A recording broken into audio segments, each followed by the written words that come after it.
कहानी की शुरुआत प्राचीन समय के एक भव्य राजमहल से होती है। ये महल न केवल शाही परिवार का निवास स्थान है, बल्कि इसमें कई रहस्यमय शक्तियाँ छुपी हुई है। शाही परिवार और राज्य को एक प्राचीन अभिशाप मिला है कि एक दिन एक शैतान महल पर कब्जा कर लेगा और पूरे साम्राज्य को बर्बाद कर देगा। वहीं एक रात राज्य में एक नकाबपोश आदमी घुस आता है। राज्य की सेना उसके सामने टिक नहीं पा रही थी। वो बहुत ही शक्तिशाली और बलवान था। राज्य के ताकतवर सेनापति भी उसके सामने टिक नहीं पा रहे थे। अचानक उस नकाबपोश आदमी का शरीर बदलने लगता है और वो एक सफेद भेड़िए का रूप ले लेता है और कुछ सैनिक को मारकर वहां से भाग निकलता है। सेनापति को समझ आ चुका था कि उस नकाबपोश आदमी को पकड़ना उसके बस की बात नहीं है। वो मदद के लिए शाही रात्रि यानली के पास आते हैं। शाही रात्रि राजा के वो सैनिक हैं जो रात में शैतानों को पकड़ते हैं।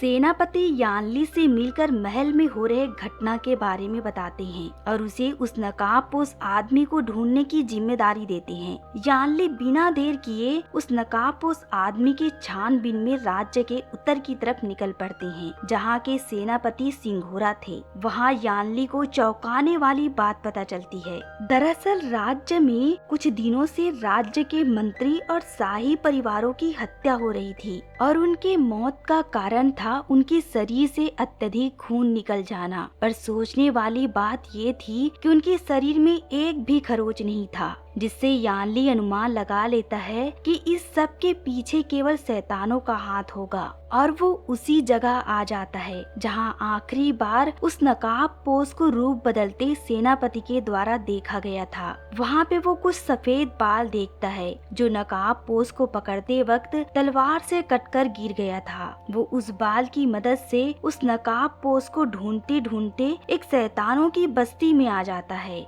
जहाँ के सभी रहने वाले इंसान जैसे दिखते थे। उनका रहन सहन भी इंसानों जैसा था, पर वो सभी इंसान नहीं बल्कि शैतान थे।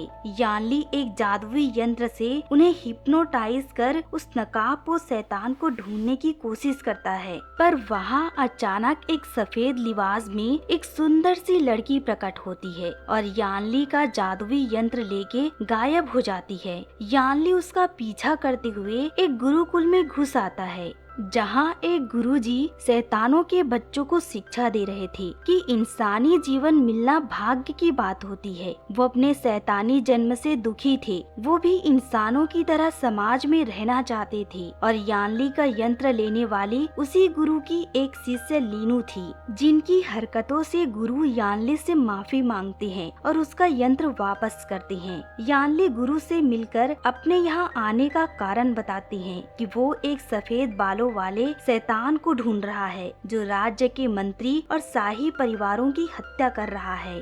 गुरु का कहना था कि उनके कस्बे में सफेद बालों वाला कोई शैतान नहीं है और उनके कस्बे के सारे शैतान नेक दिल के हैं जो कभी किसी की हत्या नहीं करते। फिर भी तसल्ली के लिए गुरुजी कस्बे के पुराने बुजुर्ग जीवन के पास यानली को लीनू के साथ भेजते हैं, ये सोचकर कि शायद उनसे मिलकर हत्यारे का पता लगा सके। यानली पता करने के लिए शैतान के उस सफेद बाल को बुजुर्ग को दिखाता है। बुजुर्ग बाल देखकर पहचान लेता है कि ये कोई ताकतवर शैतान सफेद लोमड़ी का बाल है, पर उनके कस्बे में ऐसे शैतान को कभी नहीं देखा गया। इधर राजमाता उस खौफनाक हत्याओं से घबराई हुई थी। वो सम्राट के साथ मिलकर उस हत्यारे शैतान को पकड़ने के लिए यानली को 2 दिन का समय देते हैं। यानली को उसी समय अपने गुरु से एक पुरानी बात पता चलती है कि पुराने सम्राट की 2 पत्नियां थी। सम्राट एक नौकरानी सीनू से प्यार कर बैठे और उससे शादी कर ली। दोनों का एक साथ बच्चा होने वाला था। उसी समय सम्राट ने एक घोषणा की थी कि जिस रानी का पहला बच्चा होगा उसे ही गद्दी दी जाएगी।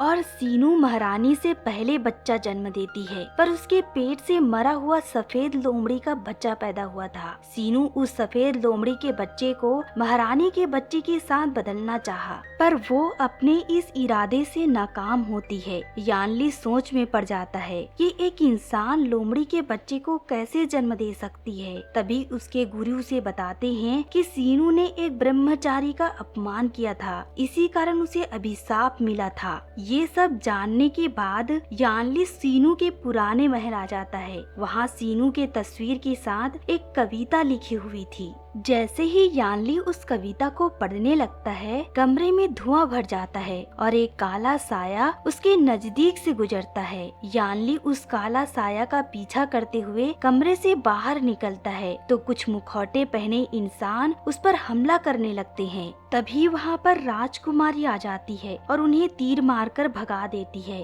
राजकुमारी के इस हरकत से यानली नाराज होता है कि तुम्हें यहाँ नहीं आना चाहिए, यहाँ बहुत खतरा है। पर राजकुमारी यानली के साथ जाना चाहती है। वो शैतान को पकड़ने में उसकी मदद करना चाहती है। यानली उसके जिद के आगे कुछ नहीं कर सकता था। वो राजकुमारी को लेकर शैतानों के कस्बे में आ जाता है, क्योंकि कहीं न कहीं उसे शक था कि वो कातिल शैतान इसी कस्बे का होगा। और आज जो उसके साथ घटना हुआ था उसे कस्बे के गुरु को बताता है। गुरु को जैसे ही उस कविता के बारे में पता चलता है तो वो बताते हैं कि ये कविता सम्राट ने लिखी थी अपने प्यार सीनू के लिए, पर वो किसी और से प्यार करने लगी थी। वो इस बारे में बात कर ही रहे थे कि बाहर किसी के लड़ने झगड़ने की आवाज सुनाई देती है। दरअसल बाहर लीनू और राजकुमारी लड़ रहे थे। लीनू को लग रहा था कि राजकुमारी कोई बच्चा चोर है। यानली लीनू को हुए गलतफहमी को दूर करता है। तभी यानली उस नकाबपोश आदमी को देखता है और उसका पीछा करने लगता है।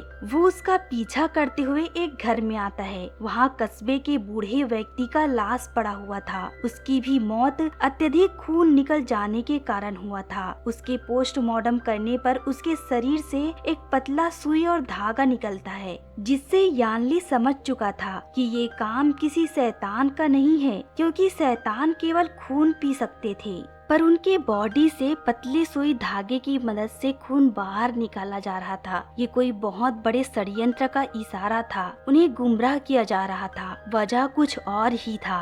वहीं सुबह मुर्दा घर के सैनिक को भी मार दिया गया था। उसे षड्यंत्र के बारे में भनक लग गई थी, इस कारण वो मारा गया था। यानली को उस सैनिक के मुंह से एक कागज का टुकड़ा मिलता है, जिसमें कई सारे कपड़ों की दुकान का नाम लिखा था। वो बिना देर किए उस पते पर जाता है जहाँ धागे बनाया करते थे। वो उस जगह को देख ही रहा था कि कुछ मुखौटे पहने आदमी उस पर हमला करने लगते हैं। यानली उनके सामने टिक नहीं पा रहा था, क्योंकि वो बहुत लोग थे। तभी उनके बीच लीनू आ जाती है और यानली की मदद करने लगती है। फिर भी दोनों उनसे बच नहीं पा रहे थे। तभी यानली की मदद में राजकुमारी भी आ जाती है और उन पर अपना जादुई तीर चलाने लगती है, जिससे मुखौटे पहने आदमियों के शरीर जलने लगता है और वो वहाँ से भाग जाते हैं। उनके भागने के बाद तीनों वहाँ का छानबीन करते हैं। तब उन्हें पता चलता है कि ये कोई कपड़े का दुकान नहीं है, यहाँ पे औषधियाँ बनाई जाती है। यहाँ यानली को कुछ सबूत मिलते हैं और वो दोनों को बिना कुछ बताए शैतानी कस्बे के गुरु के पास आते हैं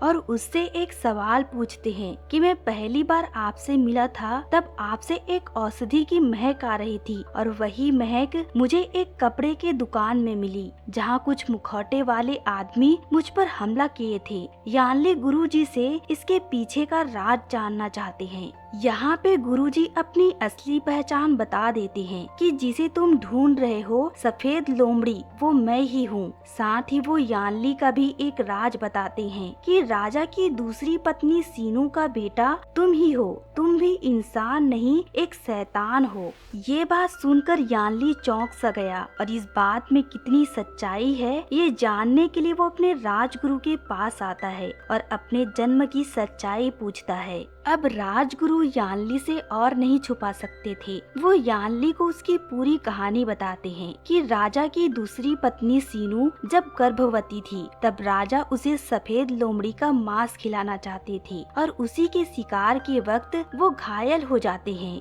राजा को घायल देख पास के कस्बे वाले उसका उपचार करते हैं, लेकिन जब राजा को पता चलता है कि वो एक शैतानी कस्बा है तो वो तुम्हारे पिता सेनापति के जरिए हजारों शैतानों को मरवा देते हैं और उनके कबीले को बर्बाद करवा देते हैं। लेकिन जब तुम्हारे पिता और सम्राट को पता चलता है कि जिन्हें वो शैतान समझकर मार दिए थे उन्हें ना तो जादू आता था ना ही वो भेष बदल सकते थे, वो केवल जानवरों की तरह भाग सकते थे, वो बिल्कुल निर्दोष थे।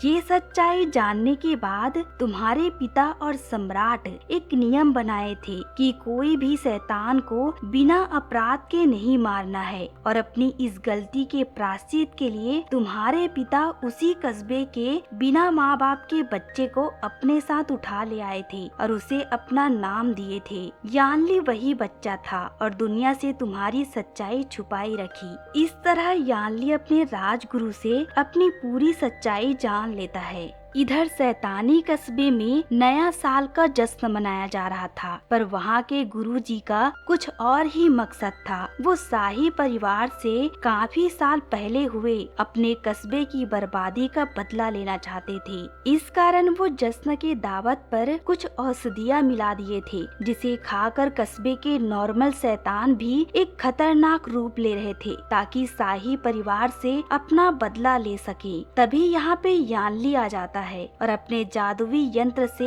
एक तरंग उत्पन्न करता है जो उन शैतानों को खतरनाक रूप लेने से रोकता है। ये सब देखकर गुरुजी यानली को रोकने की कोशिश करता है, पर उसी समय राज्य के सेनापति आ जाते हैं और उन कस्बे वालों पर तीर चलाने लगते हैं। अपने लोगों को मरते देख गुरुजी अपनी असली सफेद लोमड़ी के रूप में आ जाते हैं और उन्हें बचाने के लिए सेनापति से लड़ने लगते हैं, पर उसके काफी कस्बे वाले मारे जा चुके थे। अब उन लोगों को बचाने का कोई और रास्ता नहीं था। गुरुजी अपनी गलती मानकर सेनापति से अपने कस्बे वालों की जान के लिए मिन्नतें करने लगता है, पर सेनापति उसकी एक नहीं सुनता। वो गुरुजी पर भी तीर चला देता है। ये सब देखकर यानली सेनापति को रोकने की कोशिश करता है, पर सेनापति यानली को ही मारने के लिए दौड़ पड़ता है, क्योंकि वो चाहता है कि इस काम के लिए राजा उसकी तारीफ करे। पर यहाँ पे गुरुजी यानली को बचाने के लिए घायल हालात में भी उठ खड़ा होता है और सेनापति को मार डालता है। यहाँ पे सेनापति के साथ